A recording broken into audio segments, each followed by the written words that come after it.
Það er rétt, vegna þess að bensínverð núna hefur aldrei verið hærra á Íslandi heldur en í dag og krónan féll meira heldur en hún hefur nokkuð sinnum gert á einum degi í dag. Tæp 7% segja þeir og þar sem við ekki sérstaklega margmennt hérna út í vitanum, þá fórum við í dag og hittum Pétur Blöndal, formann efnahags- og skattanefndar og vildum heyra hvað þessi góði maður höfðu ástandið að segja.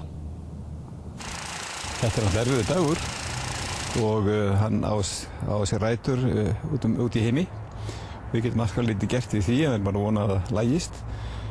Seðlabankar, sérstaklega Bandaríkjanna, hafa nú verið að taka á þessum vanda og reynt að lesa hann og vonað að það takist. Ætti íslenski Seðlabankin ekki að vera að gera eitthvað slíkt líka?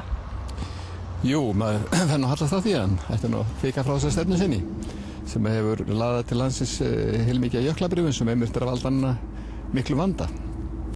Hvað myndir þú vilja að seðlabankastjórar gerðu núna?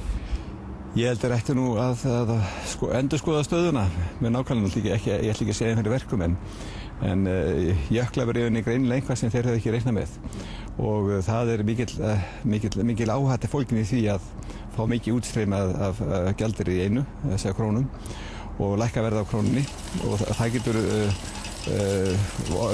lækkunin getur orðið of mikil og ofsafengin þegar svona mikið er af jöklabrifum sem að bíða sem að geta farið öll út í einu eða stuttum tíma. Stjórnvöld, önnur, ættu þau að grípa inn í núna? Þau hafa nú þegar verið að gera það. Það liggur fyrir Alþingi frumvarp sem búið að afgreiða á nefnd að afnema skattlagning á söluhagnaði hlutabréfa og það er svona ákveðið merki til atvinnulífsins að löggjafinn sé nú að huga þeim líka.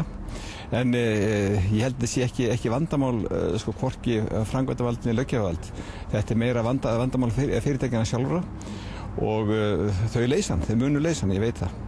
En þetta hlýtur að koma eitthvað inn á borðið þins opinbera ef að við erum að fara að tala um mikið gjaldþrot eða atvinnuleysi. Hvað sjáum við fram á? Ja, það er nú enginn að tala um gjaldþrot eða atvinnuleysi.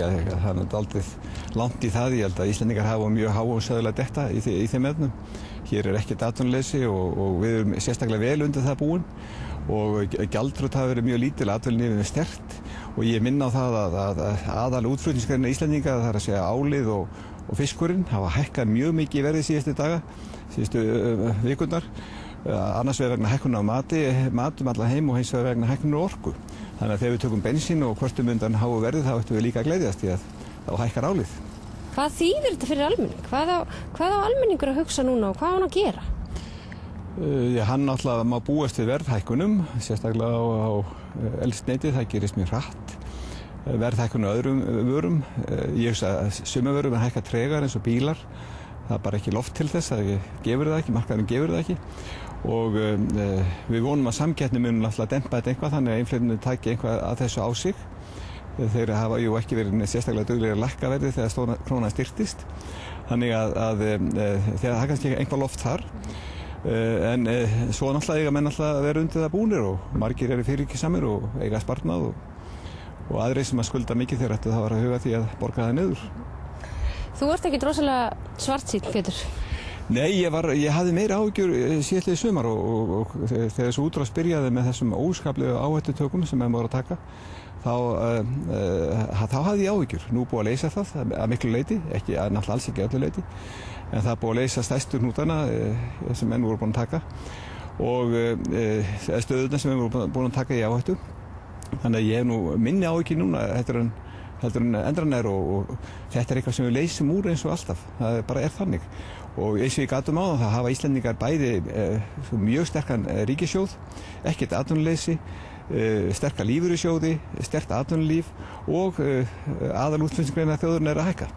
En við eigum svolítið inni þrátt fyrir að staðan versni verulega eins og hún gerir í dag. Já, vissulega, ég held að það sé margar þjóðir sem eru verið undir þetta búnar heldur en við og ég ætla að vona alltaf að þetta verði ekki eitthvað alþjóðleg kreppa.